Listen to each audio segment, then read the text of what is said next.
how we're going to work through a personal budget that applies to Chapter 20, Going Over Budgets. At the beginning of the 2019 school year, Brittany Logan decided to prepare a cash budget for the months of September, October, November, and December.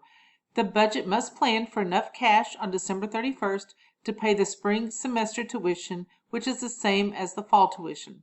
The following information relates to the budget. So we have the different items listed: cash balance, purchase tickets, additional entertainment, pay fall semester tuition, pay rent, food, apartment deposit that will be paid on September 2nd and returned on December 15th, and part-time job earnings each month, and it gives us the dollar amounts. We are to prepare a cash budget for those 4 months, enter all amounts as positive values except an overall cash decrease, which should be indicated with a minus sign.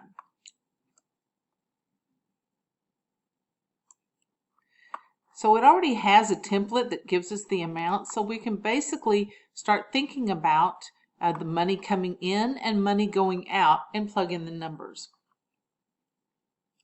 So we have a part-time job that's going to give us $900 a month. So we can put that down for each month. We have a deposit going to be returned in December 15th of $500.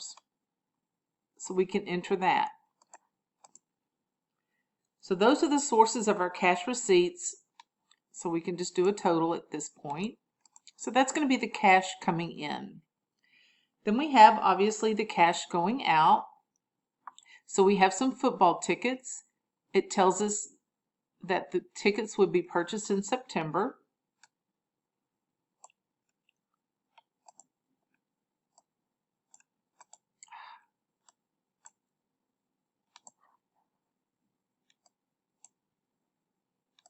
$100. We have additional entertainment. It tells us that's going to be $250 per month.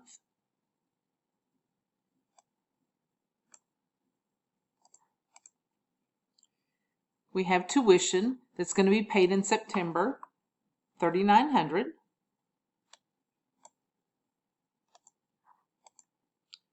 We have rent every month of $350, and we have food every month for $200.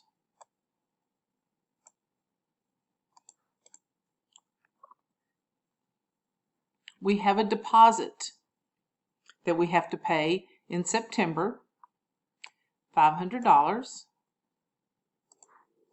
So of course we're paying it in September, and we showed that we were going to receive it back in December.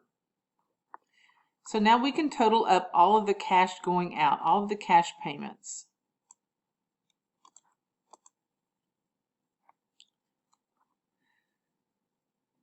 So to determine the cash increase or decrease, we can take the total cash receipts minus the payments for every month. So for September, we're going to take $900 minus the $5,300. We're going to decrease our cash by $4,400. October, we have $900 minus $800, so that gives us an increase of $100. And we would do that for every month. It told us we had a cash balance at the beginning of September of $72.90.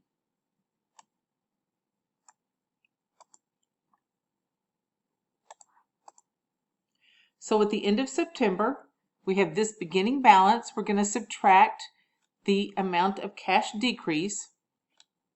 We're going to end up with $28.90 left at the end of September. So for October, we've already determined that it's going to increase by $100. The ending September balance is the October beginning balance. And then we determine the cash balance at the end of October, $2,990. That's going to be the beginning balance for November, plus the $100 increase. So we have $3,090 at the end of November. And that's going to be our beginning balance in December, We're going to add to that the $600. So we end up with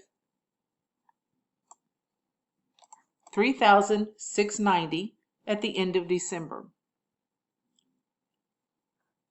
The question then is, if Logan does not budget and go ahead with the original plan, is she going to have cash left or not at the end of December with no time to adjust? So at December 31st, she's going to have to pay the spring semester tuition, which is the same as the fall tuition, which was $3,900. She only has $3,690.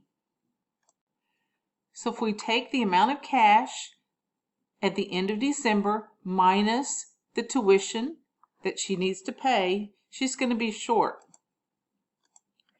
$210. So at the end of December, it's too late to adjust.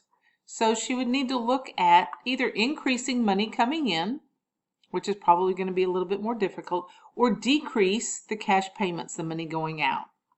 So she could look at something like additional entertainment, for example, and maybe just cut that back a little bit. Maybe she could do something with her food. Obviously, rent is usually pretty set, but she would need to make some kind of adjustment at the end of the month.